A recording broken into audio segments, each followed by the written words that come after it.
Muy buen día, estimados profesionales de la salud. Les envío un fuerte abrazo y un cordial saludo, esperando que se encuentren de lo mejor. Y pues por este medio de grabación me estoy dando la oportunidad y obviamente gozoso, con el gozoso gusto de estar con ustedes transmitiendo por este espacio de YouTube y pues evidentemente trabajando con la plataforma de Meet para que su servidor como canal de información les comparta este importante tema, que son las proteínas, ¿sí?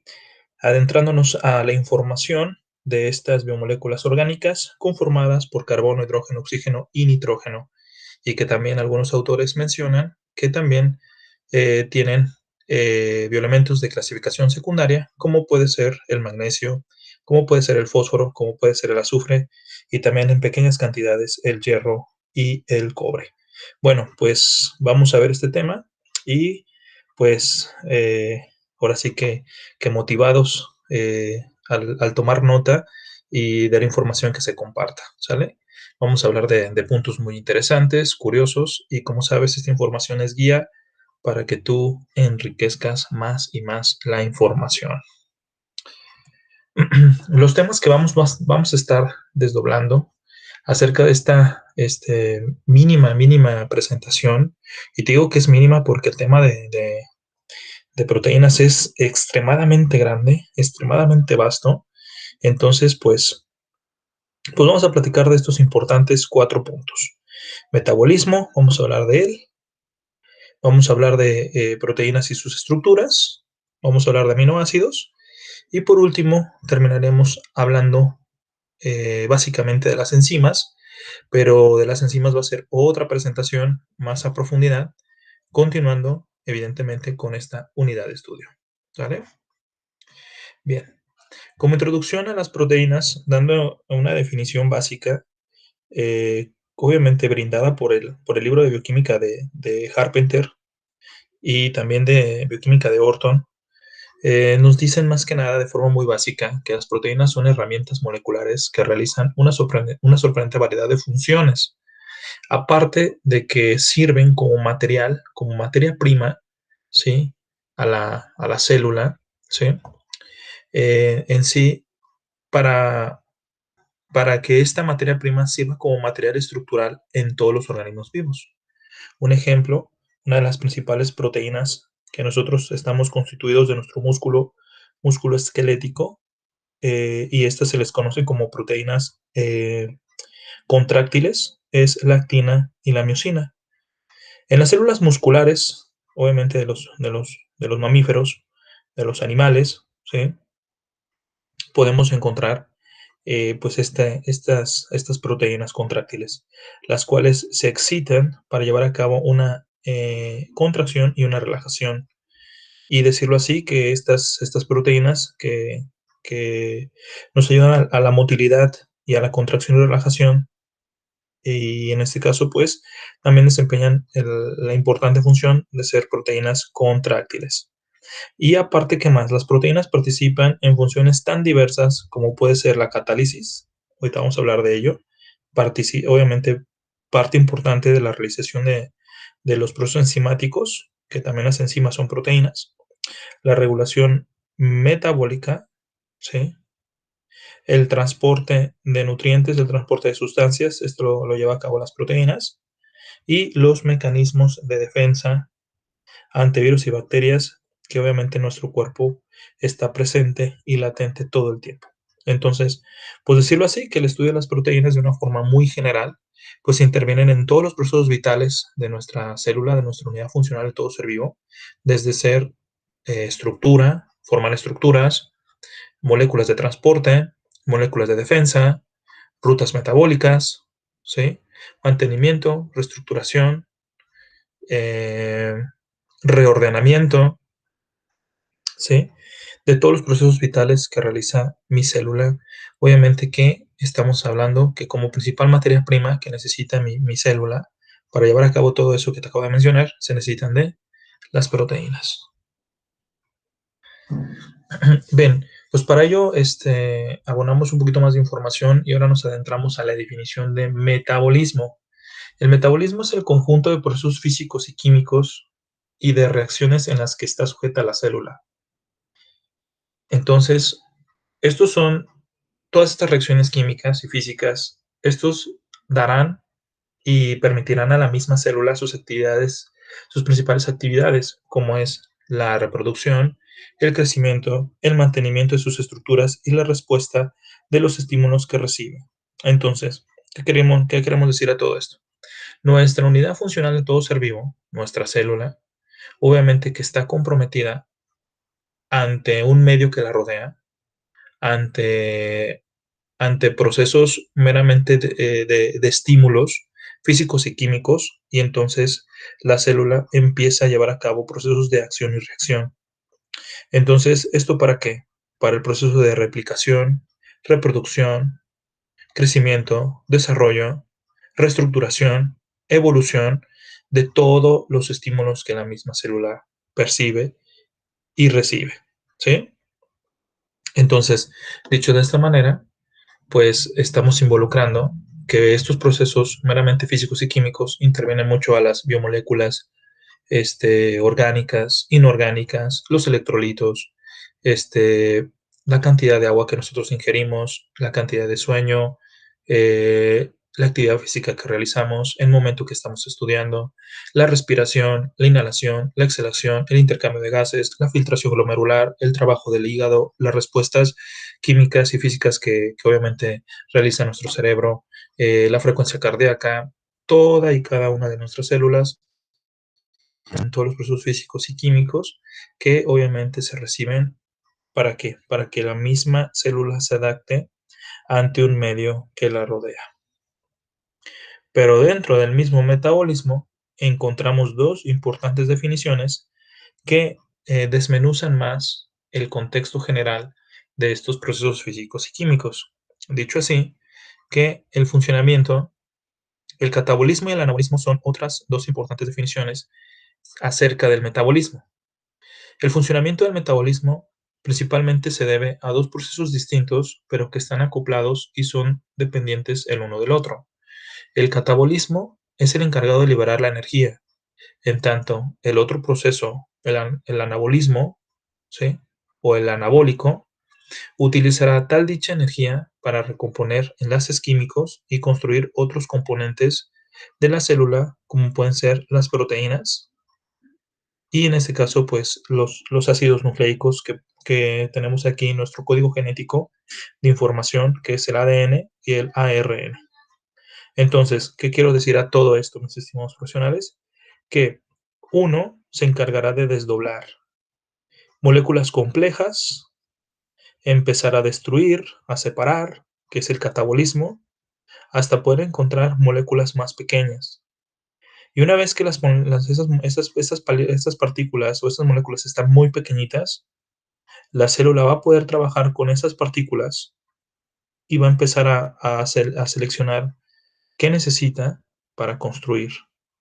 Y una vez que la célula ya sabe qué necesita para construir, dependiendo de los estímulos de respuesta que recibe, va a empezar a unir moléculas pequeñitas hasta generar una molécula mucho más grande.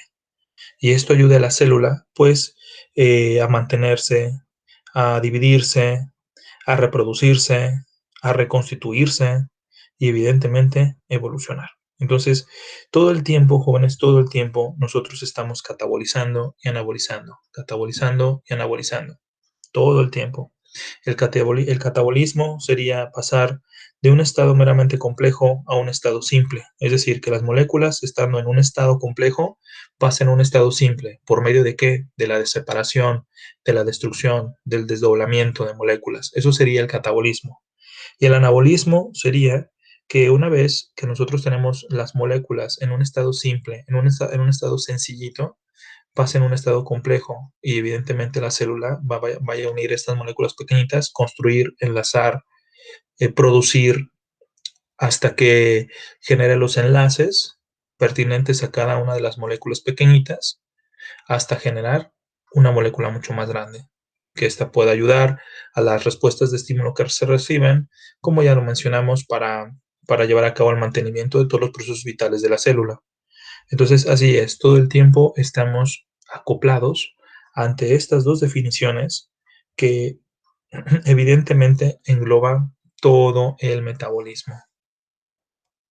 ¿Y por qué lo decimos? ¿Por qué? Porque las proteínas son partícipes, principales protagonistas en estas dos importantes definiciones.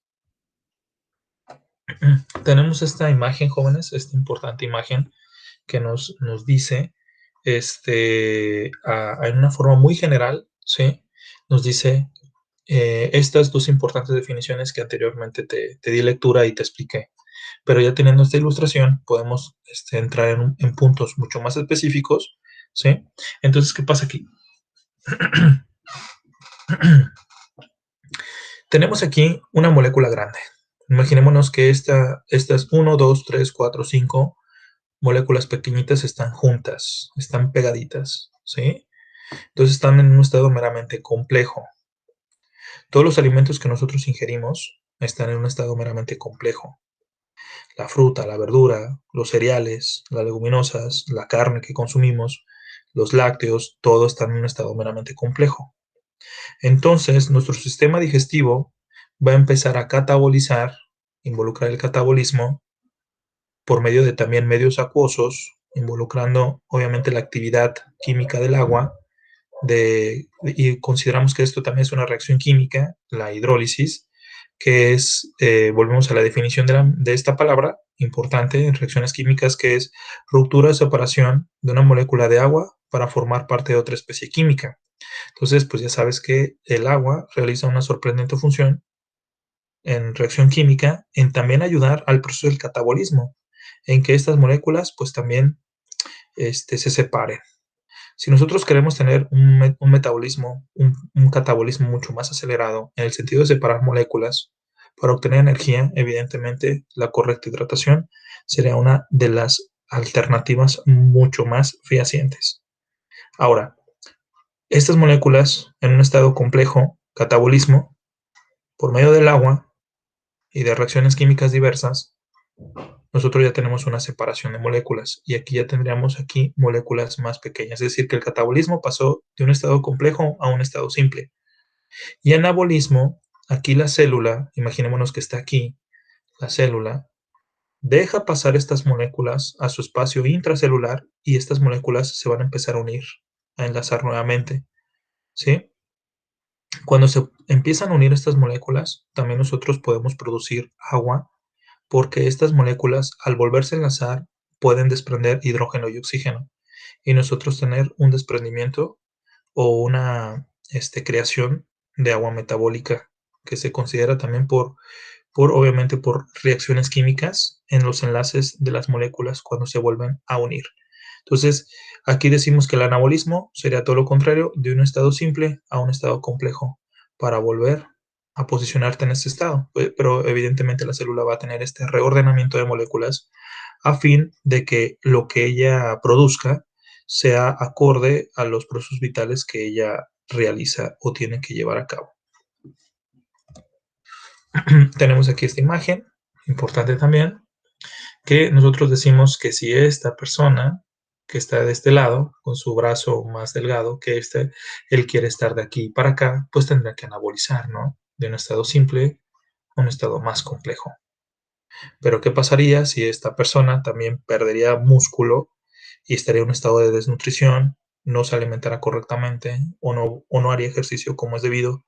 Pues evidentemente empezaría a catabolizar y estaría aquí, pasaría de un estado complejo a un estado simple.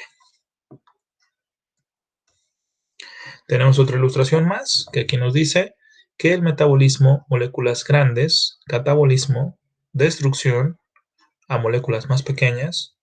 De estas obviamente necesitamos energía para que estas moléculas pequeñas, construcción, anabolismo, vuelvan a un estado meramente moléculas grandes, un estado más complejo. Y aquí hay algo muy importante que se menciona, que dice, nota importante, el propio metabolismo es el que decidirá qué sustancias son nutritivas para sí y cuáles no lo son. Y por supuesto, esto será distinto para cada variante del metabolismo. Como por ejemplo, esto se explica en lo que comúnmente se dice cuando una persona come un chocolate y le hace tremendamente mal. Y en cambio, para otra persona, el ingerir el mismo chocolate no le ocasiona ningún daño o perjuicio. Entonces, ¿qué queremos decir aquí? Que pues cada persona es única, tiene mucha, pues, obviamente tiene su peculiaridad y sus variantes metabólicas, y todo depende de su modus vivendi, de cómo él obviamente se desenvuelve en su día a día y de todo lo que le rodea. Recordemos que el metabolismo es un proceso físico y químico en el cual está sujeta la célula en respuesta de los estímulos que recibe. Entonces, pues una persona, pues obviamente todo involucra desde cuántas horas duerme, cuánto se hidrata, si hace actividad física, en qué trabaja, su estado emocional, si es feliz, serio, enojón, también sus antecedentes heredofamiliares. Todos esos estímulos la célula los recibe y esta pues puede reaccionar químicamente ante estos procesos físicos y químicos para catabolizar y anabolizar, y que en este caso pues la célula evidentemente subsista y siga manteniéndose, ¿no? Entonces, ¿qué queremos decir aquí? Que todas las áreas médicas buscan el estudio pertinente al tratamiento personalizado, al tratamiento individual que debe llevar a cabo una persona. Como por ejemplo, todo depende muchísimo en el área de medicina, pues evidentemente sus padecimientos físicos y clínicos, fisiopatológicos, y dar el mejor tratamiento alopático, sea cual sea su situación en la cual vive la persona. El médico tiene que hacer un estudio minucioso para llegar a esa peculiaridad metabólica y decir, bueno, este es el mejor medicamento para tu padecimiento y corregir pues el estado en el cual te encuentras. De igual manera, la nutrición es muy importante, la alimentación personalizada, la nutrición personalizada, la planificación y la periodización alimenticia adecuada para cada persona, para saber las cantidades de consumo alimenticio, la cantidad de fibra, la cantidad de agua, la cantidad de descanso, toda esa serie de cosas, la cantidad de proteínas, de lípidos e hidratos de carbono. De igual manera, para cualquier estudiante de las áreas médicas, un enfermero, un odontólogo, un licenciado en cultura física y deporte, también tiene que ser, obviamente, muy minuciosa en su estudio para cada persona, para que ésta trabaje de la mejor manera, de lo más profesional que se diga, para dar el tratamiento oportuno y preventivo o correctivo a una persona. Entonces, también obviamente en las áreas cirujano-dentista también es muy importante revisar la cavidad oral del paciente, qué es lo que consume, qué infecciones están pasando por su espacio, ya la cavidad oral, las piezas dentales, la erosión de las mismas, el cepillado de los dientes, la cantidad de flúor, la cantidad de asepsia que se tiene que llevar a cabo, pues obviamente en el espacio bucal. Entonces también es muy personal el hecho de que nosotros tratemos al paciente como es debido, ¿sí? De la manera más personalizada que es debido. Entonces, que obviamente esto nos dice esta pequeña nota importante, nos dice eso. ¿Por qué? Porque hay muchos profesionales de la salud que consideran que todo para todos es lo mismo. Entonces, no, no se trata de eso. Muy bien, entonces, pues vamos a continuar con otra definición más y concepto y clasificación de las proteínas. Bien, pues como sabes, las proteínas son un compuesto cuaternario debido a que están conformadas por carbono, hidrógeno, oxígeno y nitrógeno. Y como ya te lo mencioné al inicio de esta presentación, en menor medida también podemos encontrar fósforo y azufre y otros elementos como puede ser el magnesio, el hierro y el cobre. Entonces, en sí, las proteínas son polímeros de aminoácidos, ¿sí? Que se unen mediante enlaces peptídicos y son las moléculas orgánicas más abundantes en los seres vivos.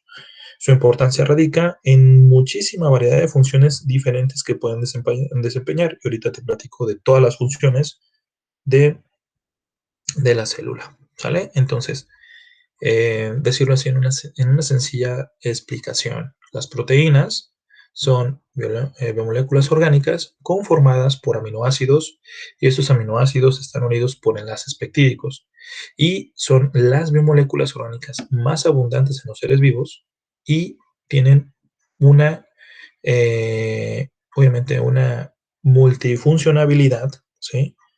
tienen,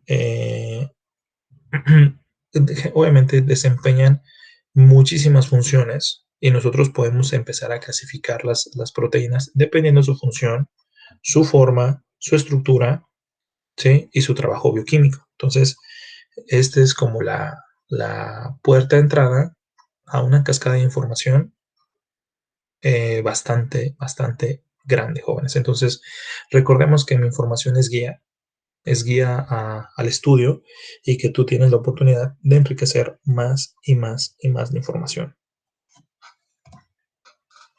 Dentro de las clasificaciones de las proteínas podemos encontrar, iniciando como premisa, el número de aminoácidos en la cual está constituida una proteína.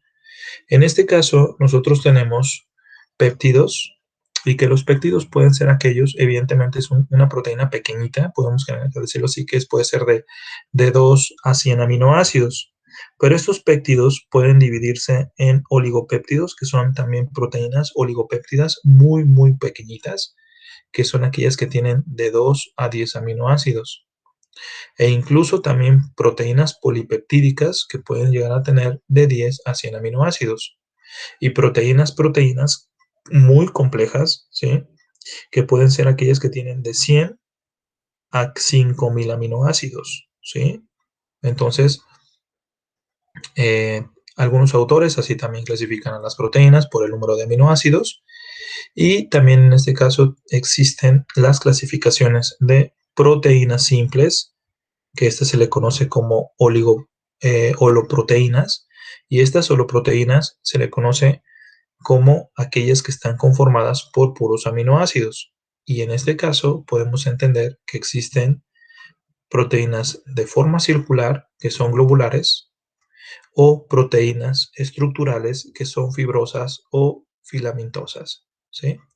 O escleroproteínas, que podemos decirlo así. Entonces, ¿qué queremos decir? Las proteínas simples son aquellas que están conformadas por puros aminoácidos, que pueden ser circulares o lineales, globulares o fibrosas. Y también la siguiente clasificación son las heteroproteínas, que tenemos aquí aminoácidos unidos a un componente, a otro componente no proteico. En este caso, pues se le conoce como grupo prostético a este otro componente que no es proteico, y esto se le conoce como proteína conjugada. Este se le conoce como heteroproteína debido a que se puede unir glucosa más aminoácidos y formar lo que es una glucoproteína. Se puede juntar fósforo, ¿sí? Un grupo fosfórico más aminoácidos y se crea fosfoproteína. Podemos llegar a tener grasa y podemos tener aminoácidos y estos se unen y podemos llegar a tener lipoproteínas.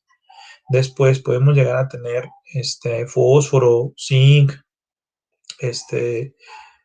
un complejo meramente también fosfórico, y se le pueden conocer como nucleoproteínas pertenecientes al núcleo celular, obviamente con obviamente la estructuración importante de los cromosomas. Y también aquí tenemos también proteínas que son pertenecientes dentro del núcleo celular, que podemos encontrar las cromoproteínas, estructurando obviamente la cromatina, importante a la estructura de los cromosomas, y estas también son heteroproteínas, ya que también, aparte de tener aminoácidos, tienen un grupo prostético, que sería un sinónimo a otro componente no proteico, ¿sale? Eso es importante mencionarlo así para que tú vayas rescatando tus apuntes dentro de la clasificación de las proteínas. Como te decía, las proteínas tienen una variedad de funciones muy importantes. Entre estas, pues tenemos aquí proteínas estructurales, un ejemplo sería el colágeno, proteínas de motilidad y de contracción y relajación, y en este caso tendremos la miosina y la actina como ejemplo, ¿sí? Después tenemos proteínas catalizadoras que involucran al catabolismo y al anabolismo, y estas se le conocen como enzimas. Después tenemos proteínas de transporte, y en estas está la hemoglobina como ejemplo, ¿sí? Porque también tenemos otras proteínas de transporte. Hablando de enzimas, hay muchísimas enzimas con muchísimos nombres muy rebuscados, ¿sí? Y también tenemos proteínas de regulación y obviamente de transmisión de información, que esta se le conoce como hormonas. Entonces aquí decimos que las proteínas tienen 5 importantes funciones: estructura, movimiento, metabolismo en el sentido de la catalización, del catabolismo al anabolismo, transporte y regulación. Aquí enumeramos sus funciones en 8 importantes puntos, y también una de sus principales funciones de las proteínas es brindarnos energía. ¿Cuánta cantidad nos da de energía 1 gramo de masa de proteína? Es decir, que la masa se mide en miligramos, gramos, kilos y pues toneladas. Pero para una unidad de medida básica nosotros están los gramos de proteína, sencillita, ¿sí? Nosotros tenemos una unidad de calor. La unidad de calor se le conoce como caloría, ya que la caloría mide la cantidad energética de emanación de calor y dinamismo que se puede presentar dentro de una masa medida en gramos en todas las biomoléculas, principalmente biomoléculas de clasificación orgánica. En el caso de las proteínas, 1 gramo de proteínas nos brinda 4.3 calorías. Esa es la generalidad que nos dice el libro de bioquímica. Sin embargo, en condiciones meramente nutricionales o alimenticias, se redondea este número a que cada gramo de proteína me brinda 4 unidades de calor o 4 calorías. Bueno, mencionamos nuevamente como número 2, función contráctil, que es la miosina y lactina. Función estructural, la queratina y el colágeno. Aquí damos otro ejemplo. La elastina también es función estructural, ¿sí? Función de defensa de nuestro cuerpo, creación de anticuerpos. Función hormonal, un ejemplo sería la síntesis de insulina. La insulina es una hormona importante reguladora de la glucosa en sangre. Y después tenemos función biocatalizadora o función catalizadora, que sería el metabolismo entre el catabolismo y el anabolismo y en producción de proteínas enzimáticas. Número 7, función transportadora. En el caso de los glóbulos rojos, el transporte de oxígeno, ya que los glóbulos rojos son las células hemáticas, los eritrocitos que producen la hemoglobina, y la hemoglobina, que es una proteína, transporta el oxígeno. Y número 8, que lo puse en color azul, remarcadito, dice que función que controla la presión oncótica, la albúmina. La albúmina también es una proteína transportadora, pero esta es importante ya que hace una coagulación importante a nuestra sangre para que siempre se mantenga con una densidad propia la misma sangre. ¿Sale? Ahorita te explico un poquito más sobre la presión oncótica. O si no, también te invito a que investigues más acerca de esto después de mi explicación para que tú enriquezcas la información. Algo que me quedó muy importante, que también todo esto es importante, todo lo que te acabo de mencionar, pero esto en cuestiones energéticas, que 4 calorías nos brinda 1 gramo de proteína. Esto es muy importante que jamás se te olvide. Ahorita te explico lo de la presión oncótica y volvemos a reiterar un poquito sobre las clasificaciones de las proteínas. Tenemos que aquí existen las proteínas simples, son aquellas que están conformadas por puros aminoácidos, y estas serían holoproteínas, como se mencionaron en la diapositiva pasada, en el recuadro que te expliqué. Tenemos fibrosas o filamentosas o escleroproteínas, que es un sinónimo. Son todas aquellas proteínas de forma alargada, ¿sí? Proteínas de forma alargada, insolubles en agua y con función protectora o estructural de nuestros órganos y tejidos. Entonces, esta pudiera ser una ilustración tridimensional de cómo es el colágeno. Cada pelotita que vemos aquí, de color rojo, verde y azul, es un correspondiente aminoácido que se va enlazando, se está enrollando y está generando meramente una función de estarse enrollando en forma de resortito. Esa forma de resortito se le conoce como forma sigmoide, y a nivel estructural esta es una proteína lineal fibrosa. y es el colágeno, ¿sale? Después tenemos las proteínas globulares, también son proteínas simples formadas por puros aminoácidos. Estas son de forma esférica, ¿sí? Son solubles en agua y en este caso una de sus principales funciones es el transporte de nutrientes, los mecanismos de defensa que evidentemente llevan a cabo nuestras proteínas para protegernos ante virus y bacterias, y el metabolismo, que sería el catabolismo y el anabolismo, para llevar a cabo todos los procesos vitales de nuestra célula. Un ejemplo sería la hemoglobina, que transporta oxígeno, ¿sí? Así es, seguimos avanzando. Y pues de este lado podemos manifestar qué función realiza la albúmina, ¿sale? Aquí te iba a platicar qué es la presión oncótica. Bien, te lo digo de forma verbal, ¿sale? Como sabes, para estudiar la sangre, recordemos que la sangre está dividida en dos, lo que es el hematocrito y lo que es el plasma. Y en el caso del hematocrito, como definición, sabemos que es el conglomerado celular de obviamente, perdón, valga la redundancia, de las células que constituyen la sangre, como pueden ser los glóbulos rojos, como pueden ser los glóbulos blancos y como pueden ser las plaquetas. Entonces, las plaquetas, los glóbulos blancos y glóbulos rojos son las células que corresponden, obviamente, corresponden a la constitución, ¿sí? De las células que están en la sangre. Sin embargo, pues la otra fracción de la sangre es el agua nutrida, que se le conoce como plasma o suero sanguíneo, y ya sabes que el plasma es una parte proporcional del líquido extracelular donde pues los nutrientes y las biomoléculas orgánicas, inorgánicas y electrolitos y minerales pues están transcurriendo por el plasma. Entonces, entre el plasma y el hematocrito, estas dos fracciones a su estudio comprenden la constitución química de la sangre. Entonces, tanto el plasma como el hematocrito tienen que estar condensados, tienen que estar unidos, ¿sí? Entonces, hay una proteína tan importante que es la albúmina. La albúmina hace esta función, mantiene la condensación o la unión entre el plasma y el hematocrito para que la sangre no se separe. Entonces, la proteína albúmina, debemos de tener desde 3.4 a 5.4 gramos de albúmina entre decilitros sanguíneo.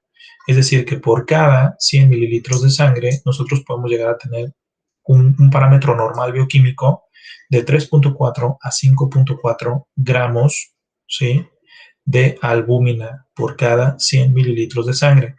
Si nosotros determinamos la biometría hemática de una persona, imagínate que nosotros vamos a un laboratorio de análisis clínico, nos sacan una pequeña muestra de sangre y nosotros solamente queremos saber cuánta cantidad de albúmina tenemos en nuestra sangre, pues los estudios de análisis clínico nos podía demostrar eso.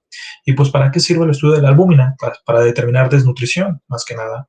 Y también la función de nuestro hígado. También sería importante mencionarlo así. Entonces, si nosotros tendremos menos de la cantidad de albúmina, del 3.4 a 5.4 gramos entre decilitro sanguíneo, nosotros estaremos manifestando desnutrición calórico-proteica o, si no, algún problema hepático. Entonces, ¿qué es la presión oncótica? La presión oncótica es la presión que se lleva a cabo en la sangre para que tanto el plasma como el hematocrito estén condensados y que la misma presión oncótica permita el intercambio de agua entre el plasma y el líquido tisular. ¿Sale? También eso es importante. Entonces hay un intercambio constante en los vasos capilares, ubicando los poros del endotelio capilar, de los poros de los vasos capilares, donde pues ya sabes que el plasma constantemente está en cambio con el líquido tisular, obviamente en cambiar biomoléculas, nutrientes del espacio plasmático al espacio tisular. Entonces, todo el tiempo hay un intercambio, ¿sí?, de agua entre el espacio plasmático y el líquido tisular. Entonces, quien controla esta presión oncótica es la albúmina. Y si también no hay suficiente albúmina, no hay una correcta presión oncótica y todo el líquido plasmático pasaría al espacio tisular y el espacio tisular se llenaría de muchísima agua, generando también retención de líquido. Y curiosamente, en la retención de líquido se lleva a cabo en la cavidad abdominal, generando hinchazones en la cavidad meramente abdominal. Un ejemplo sería, a nivel desnutrición, hay un padecimiento muy grave en desnutrición crónico-proteica, principalmente en paciente pediátrico, que se le conoce como kwashiorkor. El kwashiorkor es aquella deficiencia de proteína y de calorías, de ingesta de proteína y calorías, donde el paciente pediátrico pues, no tiene una correcta presión oncótica y el intercambio entre líquido plasmático y líquido tisular no hay un acorde cambio, ¿sí? Y todo el líquido plasmático se posiciona en el espacio tisular y en la cavidad abdominal, generando hinchazón abdominal. Son niños con brazos y piernas sumamente delgaditos, con la cabeza totalmente hinchada, como dicen, cara de luna, y pues también con el estómago muy hinchado, evidentemente de líquido plasmático ubicado en el espacio tisular. Eso también se le conoce como ascitis. Entonces nosotros debemos de considerar el consumo importante de albúmina. Entonces, ¿dónde nosotros podemos encontrar albúmina? En la clara de huevo. Si nosotros ponemos esta imagen, te lo puse como mensaje subliminal. Entonces, ¿qué es lo que realiza la albúmina como una de las proteínas principales que están corriendo por tu sangre? Pues transportar hormonas tiroideas, el transporte de vitaminas, transporte de ácidos grasos, el transporte de la bilirrubina, transporte de muchos fármacos y drogas, en ese caso el control del pH, de mantener tu sangre en 7.3 a 7.4 de pH en concentración de hidrógeno, y también transportador de muchísimas cosas de la sangre, como puede ser de la grasa, de hormonas, de vitaminas, de minerales, de todo. Entonces, en este caso, pues la albúmina, principalmente su chamba es mantener la presión oncótica, la condensación de la sangre y que ésta pues no baje su densidad, el intercambio de líquido plasmático a líquido tisular y viceversa, y obviamente el transporte de muchas cosas, como ya lo mencioné aquí, y del control del pH. Bien, este pequeño diagrama nos da la oportunidad de describir lo siguiente. Vamos a poner en cuenta esto. Tenemos las proteínas que nosotros ingerimos de los alimentos. Dando la definición de proteínas, recordemos que la proteína es una biomolécula orgánica conformada por aminoácidos y que los aminoácidos están formados por enlaces peptídicos. Entonces, la proteína está conformada por aminoácidos, que serían como pequeñas subunidades, muy pequeñitas, unidas por enlaces peptídicos. Ahorita te explico qué es un enlace peptídico, que en este caso toda su unión conforma las proteínas. Entonces pasamos de un estado general a un espacio más particular, ¿no? Los aminoácidos se clasifican entre no esenciales y esenciales, ¿sí? Y una vez dicho esto, dentro de los aminoácidos, nosotros podemos encontrar otras subunidades más pequeñitas, que obviamente a partir de los aminoácidos podemos encontrar bases nitrogenadas.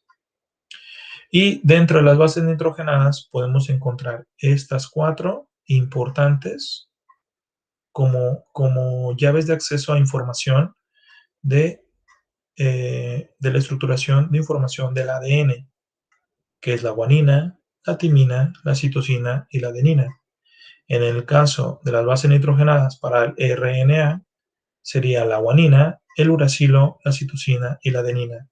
La cambiante sería la timina y el uracilo, ya que el uracilo es perteneciente del ARN y la timina del ADN.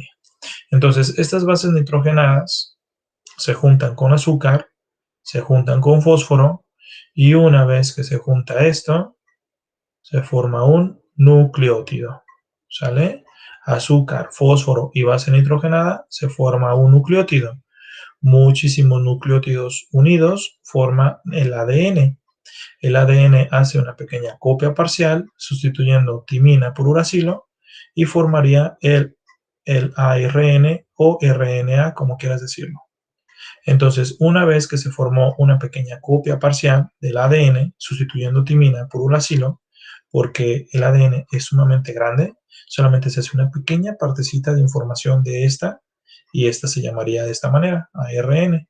Como ya lo mencioné, sustituiría timina por uracilo.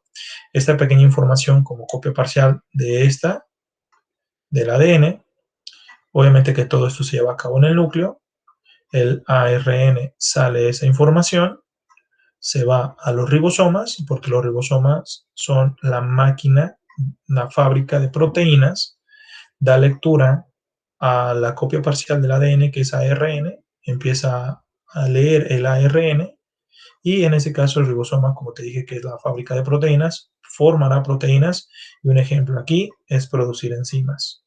Pero el ribosoma puede producir hormonas, puede producir inmunoglobulinas, puede producir este, proteínas estructurales, globulares y todo lo demás. Y pues ya sabes que las enzimas son proteínas catalizadoras que involucran hacia el anabolismo, el catabolismo. Entonces todo el tiempo estamos regidos por este pequeño diagrama que te acabo de explicar en forma muy general. Voy a ser mucho más específico con el punto del ADN, del ARN y lo de los nucleótidos, de los ácidos nucleicos y demás. Entonces, este es un pequeño diagrama, ¿no? Proteínas, de proteínas obtenemos los aminoácidos, de los aminoácidos las bases nitrogenadas se juntan con azúcar y fósforo, forman los nucleótidos, aquí tenemos los nombres particulares de cada una de las bases nitrogenadas, estas para el ADN, estas para el RNA, y entonces nosotros tenemos aquí la información genética que vive en el núcleo. Decirlo así que las proteínas tienen obviamente una afinidad muy importante en la estructura del ADN, y en este caso pues el ADN que vive en el núcleo del compartimento celular. Y aquí tenemos la fábrica de proteínas que va a dar lectura a esa copia parcial del ADN que se llama ARN para formar proteínas. Bien, entonces, ¿qué son los aminoácidos? Bueno, pues los aminoácidos son compuestos nitrogenados formados por un grupo amino y un grupo carboxilo y un radical. O en este caso el radical también tiene el nombre de cadena lateral, si tú lo mencionas así, y también tienen un hidrógeno, ¿sale? Entonces, esta pequeña imagen nos dice la definición, nos expresa o nos ilustra un poquito más. Entonces, este sería el grupo amino del aminoácido y este es el grupo carboxilo del aminoácido. Esta es la cadena lateral o radical del mismo aminoácido y el hidrógeno que hace la unión de estabilizar este carbono. Entonces, aquí nosotros tenemos la estructura de un aminoácido de forma convencional. ¿Cuántos aminoácidos corresponde a la estructura del ser humano? 20. Nada más y nada menos que 20.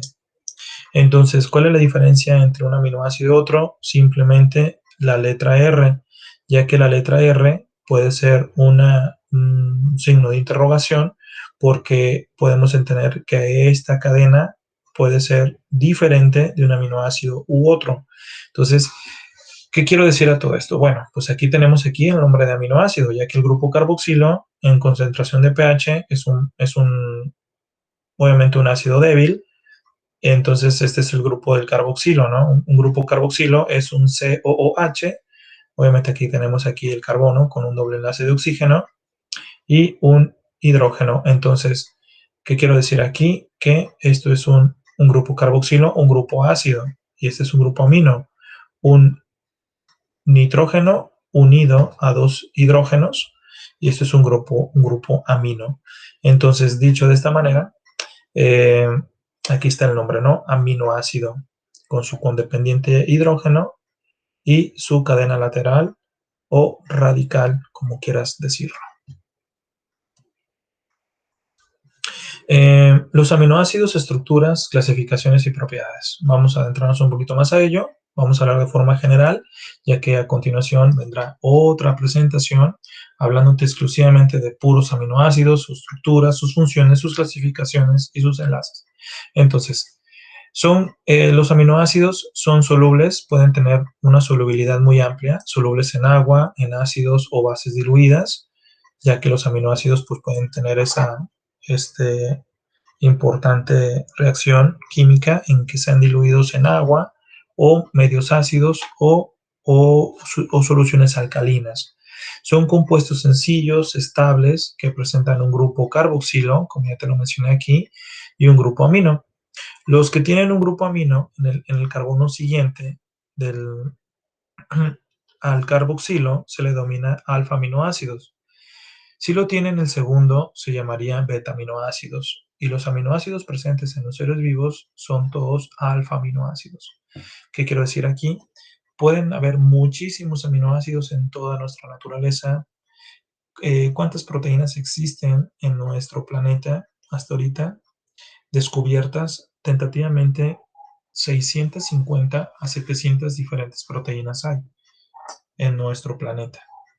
Pero aquellas proteínas que solamente mi cuerpo entiende o reconoce son aquellas que están conformadas por los alfa-aminoácidos, ya que los alfa-aminoácidos son como aquellos ladrillos de la vida que mi ADN entiende y reconoce para poder unir, enlazar, desdoblar, modificar y entre todo esto pues poder entender el ADN. Entonces yo estoy conformado por 20 aminoácidos, pero existen más aminoácidos que mi cuerpo no reconoce.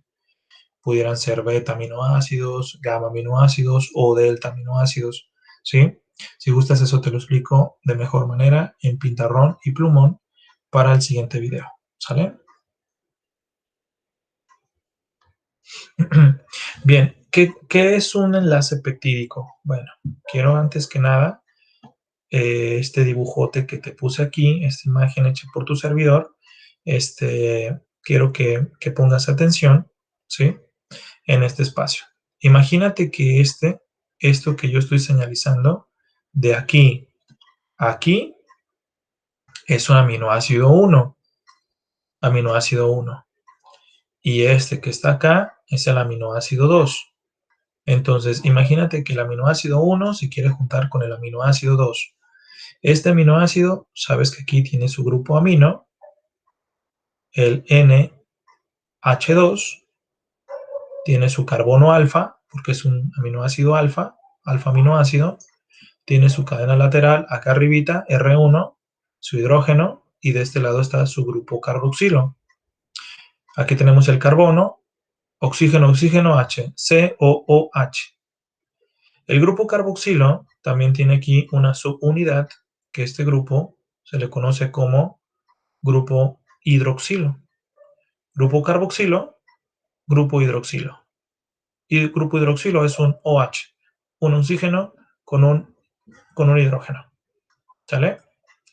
Bien, entonces todo esto se le conoce como grupo carboxilo, todo esto, y aquí tenemos este pequeño grupito, este pequeño grupo químico que se llama grupo hidroxilo, que es parte del grupo carboxilo, ¿sale? Para que no te me confundas.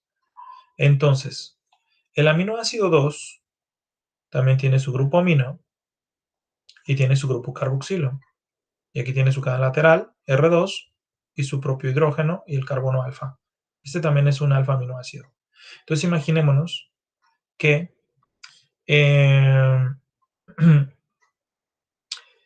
este grupo hidroxilo quiere juntarse con este. Pero ¿qué pasa aquí? Antes que nada, quiero explicarte que cada elemento químico, por la estructura de Lewis y por la ley del octeto, ¿sí? Configuración electrónica, temas importantes en la química, cada uno de los elementos químicos tiene una forma de enlazarse. Ejemplo, el hidrógeno solamente se puede enlazar con un elemento químico.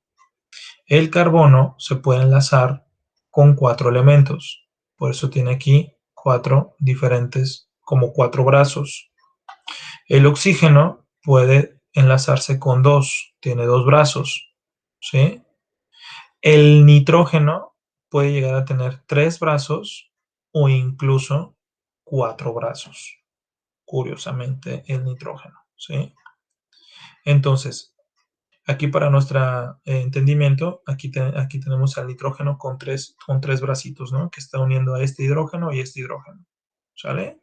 Bien, si nosotros podemos observar, el nitrógeno, pues ya unió un brazo aquí con el hidrógeno también le comparte su energía, sus electrones, y aquí ya tenemos aquí un enlace, aquí tenemos otro enlace, y el nitrógeno también comparte de sus electrones para estabilizar el carbono, y aquí comparten electrones y protones, y el nitrógeno se estabiliza con el carbono. Ahí está. ¿Sale? Bien, ahora el carbono también brinda energía, como sabes, tiene para enlazarse 4 veces, tiene 4 brazos de electrón. Entonces, aquí tenemos aquí el carbono que se enlaza con el nitrógeno, ¿va?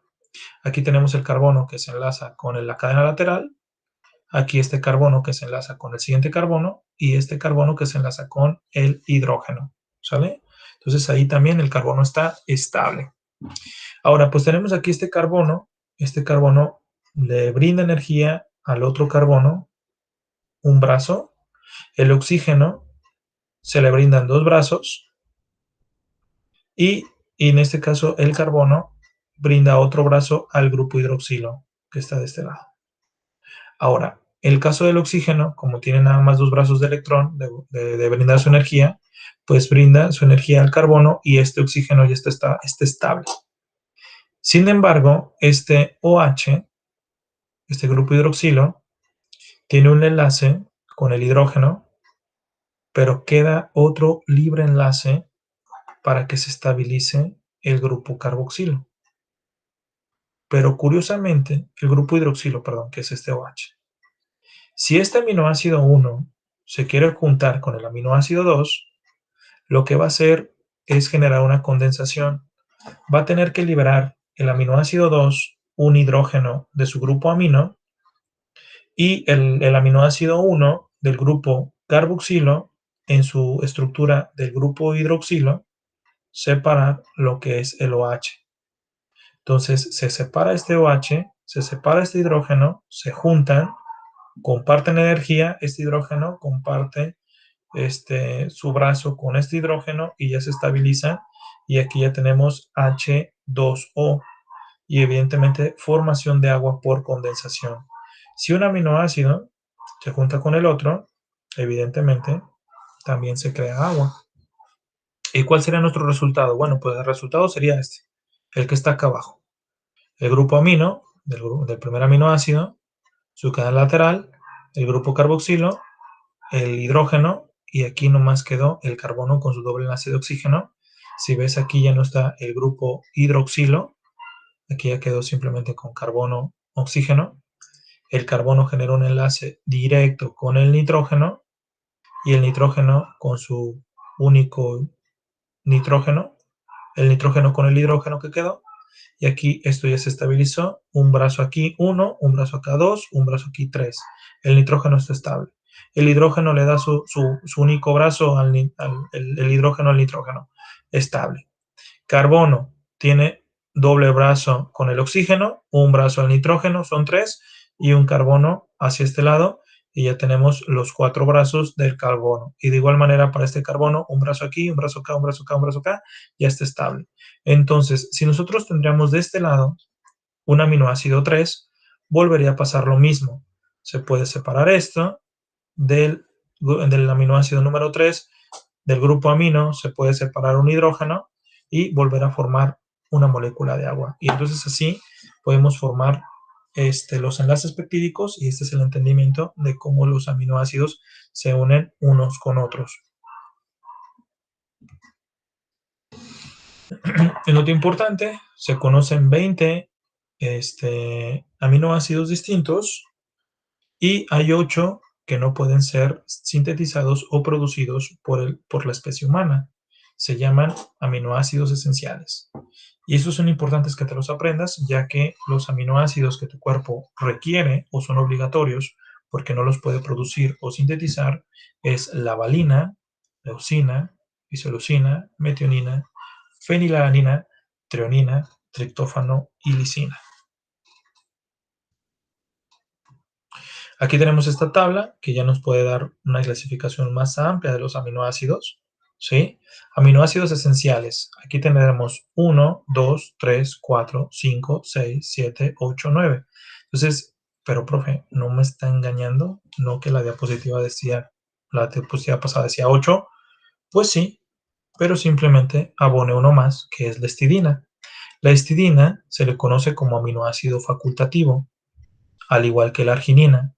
Estos son facultativos ya que tu cuerpo en un determinado momento, al desarrollarse, al terminar de desarrollarse, tu cuerpo ya puede producir histidina y arginina. Entonces, esta termina ser parte de los no esenciales. O hay autores que dicen que nosotros, y de hecho en actualización de nutrición y medicina, y obviamente biología molecular, se dice que nosotros necesitamos muchísimo tanto de la histidina como de la arginina en todas las etapas de nuestra vida, independientemente nosotros podamos producir estos dos aminoácidos ya después de nuestra etapa de desarrollo. Sin embargo, estos, la arginina y la histidina, pasarían de este lado. Entonces, realmente, ¿cuáles son los aminoácidos de carácter esencial? Serían 10. Histidina, leucina, isoleucina, lisina, metionina, fenilalanina, treonina, triptófano y valina. Y la arginina estaría acá, siendo un total de 10. Y de estos lados tenemos los aminoácidos no esenciales o no obligatorios, debido a que tu cuerpo los puede producir sin ningún problema. ¿Quién los puede producir? Los puede producir el hígado. El laboratorio del cuerpo puede tener la importante tarea de producir estos sin ningún problema. La alanina, la asparagina, el ácido aspartico, la cisteína, la glutamina, el ácido glutámico, la glicina, la prolina, la serina y la tirosina. Entonces, aquí están 1, 2, 3, 4, 5, 6, 7, 8, 9, 10. Dijimos que la arginina podemos ponerla de este lado, según las nuevas actualizaciones, ¿sí? De, obviamente de biología molecular. Y nosotros tenemos aquí 10 aquí y 10 acá. Aminoácidos obligatorios, aminoácidos no obligatorios. Aminoácidos esenciales porque tu cuerpo los necesita porque no los puede producir, y aminoácidos no esenciales porque tu cuerpo los puede producir. ¿Quién los puede producir? Nuestro estimadísimo laboratorio de nuestro cuerpo, que es el hígado. Nota importante: las proteínas de todos los organismos, a excepción de unas pocas bacterias, están conformadas por 20 aminoácidos, curiosamente. Pero nosotros como seres evolutivos, nosotros tenemos una afinidad mucho más concreta, funcional y estructural de las proteínas y de los aminoácidos que te acabo de mencionar. Y que cada uno puede actuar de forma independiente, y que también cada aminoácido se puede enlazar con otro aminoácido para llevar a cabo otra reacción química. Los aminoácidos y su papel en el metabolismo. Además de su papel como material proteico, muchos de estos aminoácidos realizan otras funciones metabólicas, interviniendo en muchos otros procesos como material básico de construcción para la síntesis de otros productos o como coenzimas que intervienen en diversas reacciones. Es lo que te acabo de mencionar, que los aminoácidos en forma individual pueden trabajar sin ningún problema o en conjunto para producir una reacción química. Es decir, que hay aminoácidos exclusivos para una condependiente célula, aminoácidos exclusivos para el cerebro, aminoácidos exclusivos para el músculo, aminoácidos exclusivos para el riñón, aminoácidos exclusivos para ya sea para el páncreas, para el sistema digestivo y así sucesivamente. Entonces, cada célula puede trabajar perfectamente con todos los aminoácidos, pero en esencia, los aminoácidos en su forma individual pueden generar sorprendentes funciones de reacciones químicas vitales para el mantenimiento de la célula. O si no, juntarse aminoácidos unos con otros para hacer una proteína obviamente muy compleja, y que en este caso pues lleve a cabo pues reestructuración, mantenimiento, replicación reestructuración, modificación y obviamente mantenimiento de la célula, o en el caso de evolución de la misma célula porque se adapta al medio que la rodea. La célula sabe qué tiene que hacer y ella sabe cuáles aminoácidos tomar para, para llevar a cabo pues, sus reacciones metabólicas. Reiteramos un poquito más lo que es enlace peptídico, y los aminoácidos se unen entre sí mediante enlaces peptídicos, como ya te lo expliqué, que se establecen por la unión del grupo carboxilo de un aminoácido y del grupo amino del siguiente aminoácido, liberándose una molécula de agua. Y aquí podemos observar esta pequeña ilustración muy similar a la que te compartí hace un momento. De la clasificación de las proteínas, reiteramos un poquito más esto, ya que a continuación podemos tener una profundidad más de información, y aquí considerar que las proteínas se clasifican tomando como criterio su composición, su forma, estructura y solubilidad. Entonces, dijimos esto, que es como parte de la conclusión de este tema, que existen proteínas simples llamadas solo proteínas, y que son compuestas por puros aminoácidos, y que podemos encontrar proteínas globulares, son más o menos redondeadas, solubles en agua, en este caso coloides significa como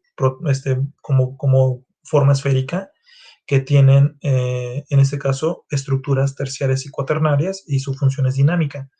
En lo que son las estructuras terciarias y cuaternarias vienen a continuación con el siguiente video, ¿sale? Para hablarte de las estructuras primarias, secundarias, terciarias y cuaternarias. Esto sale a comentario obviamente por la forma y estructura de las proteínas globulares. Y dice aquí, esto te lo dejo para el siguiente video para explicártelo un poquito mejor. Y aquí dice aquí, funciones dinámicas. ¿Por qué funciones dinámicas de las proteínas globulares, holoproteínas, formadas por puros aminoácidos? Porque pueden intervenir en el mecanismo de transporte de nutrientes, transporte de sustancias químicas, hormonas y así sucesivamente. Entonces tienen funciones meramente dinámicas, reguladoras y transportadoras, si lo decimos así. Las más importantes son las albúminas, que en este caso tienen función de reserva energética, transportadoras, y que nosotros podemos encontrar la albúmina en diferentes alimentos, como puede ser la ovoalbúmina, que es la clara de huevo, en la lactoalbúmina, en la leche, y la ceroalbúmina en las carnes rojas, principalmente en la sangre de los animales, en los animales que nosotros consumimos, como puede ser la carne de res, la carne de cerdo, el pollo, el pescado, los mariscos, y etcétera. Entonces, nosotros podemos entender que la albúmina es una de las principales proteínas por todo lo que ya te mencioné. Aparte de ser transportadora, también el mantenimiento de la presión oncótica. Después, también tenemos aquí obviamente, proteínas globulares. También puede ser la hemoglobina, la albúmina, que ya lo mencioné, y las hormonas. Seguimos hablando de las proteínas simples, que son las holoproteínas formadas por aminoácidos, y aquí ahora salimos de las proteínas globulares y entramos a las proteínas fibriales, filamentosas o escleroproteínas. El término esclero en medicina significa dureza, o duro o firme. Entonces una proteína estructural de clasificación filamentosa o fibrial es aquella que es de forma alargada, ¿sí? Ya que carece de estructura terciaria y únicamente posee secundaria o cuaternaria.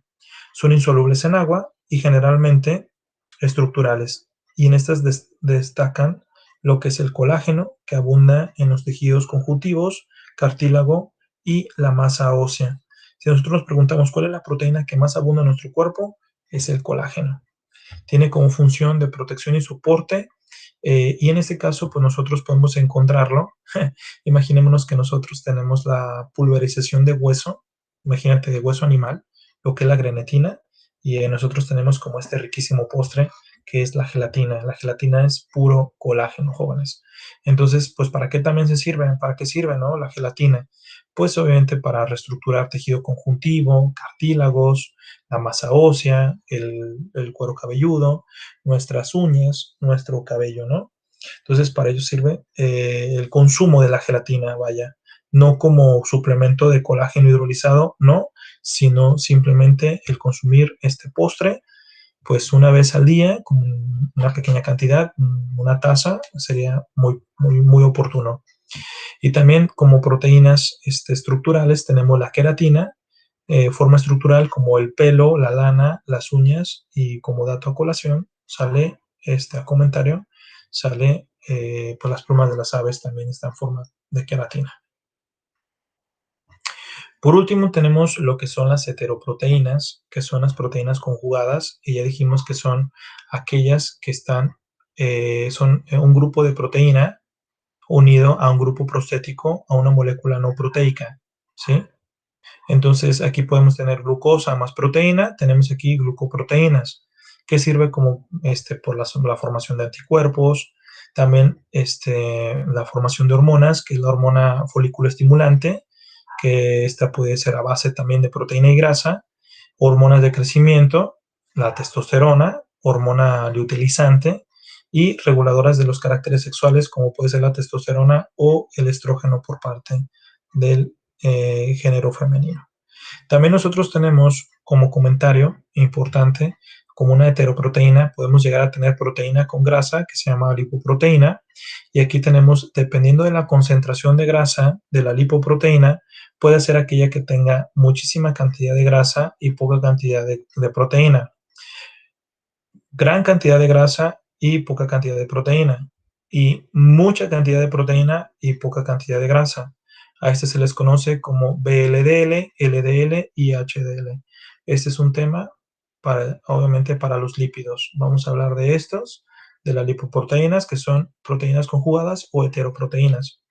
Y por último tenemos las fosfoproteínas, que son ácido fosfórico, parte importante de la estructura del ADN, o que incluso también la caseína o el caseinato, la proteína del suero de leche, heteroproteína, ya que es una proteína rica en fósforo.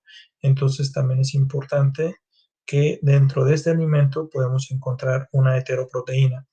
Y por último, tenemos lo que son las nucleoproteínas, como pueden ser la parte estructural de los cromosomas y la proteína de la cromatina, que reestructura el aglutinamiento de todos los genes para la formación de los cromosomas, ¿sale? Entonces, para la estructura de los cromosomas.